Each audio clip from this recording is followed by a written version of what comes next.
Fogging మిషన్ల వినియోగం ద్వారా దోమలను నియంత్రించి వాటి వల్ల వచ్చే వ్యాధులను నివారించవచ్చన్నది ఒకప్పుడు వాస్తవం కాగా నేడు ఆ మిషన్లు వినియోగంలో లేక మూలన పడిపోయిన పరిస్థితి నెలకొంది.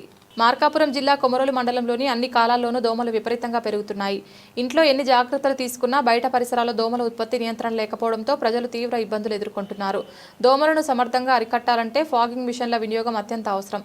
అయితే మండలంలోని అనేక గ్రామ పంచాయతీల్లో ఫాగింగ్ మిషన్లు ఉన్నప్పటికీ అవి కొన్ని సంవత్సరాలుగా వినియోగంలో లేకుండా మూలన పడ్డాయి. గ్రామాల్లో రోడ్లపై నీరు నిలవడం, మురికి కాలువల్లో నీటి నిల్వలు ఉండడం వల్ల దోమలు విపరీతంగా పేటరేగిపోతున్నాయి. ఇలాంటి పరిస్థితుల్లో ఫాగింగ్ మిషన్లు ఉపయోగిస్తే దోమల నియంత్రణతో పాటు మలేరియా, డెంగ్యూ వంటి వ్యాధుల నుంచి ప్రజలను కాపాడవచ్చు. అయితే సంబంధిత అధికారులు నిర్లక్ష్యం వహిస్తూ ఫాగింగ్ మిషన్లను వినియోగించడంలో ఆసక్తి చూపడం లేదని ప్రజలు ఆరోపిస్తున్నారు. ఇకనైనా ప్రభుత్వం అధికారులు స్పందించి ఫాగింగ్ మిషన్లను వినియోగంలోకి తీసుకువచ్చి ప్రజలను దోమల బెడద నుంచి వాటి ద్వారా వచ్చే వ్యాధుల నుంచి రక్షించాలని కొమరోలు మండల ప్రజలు కోరుతున్నారు.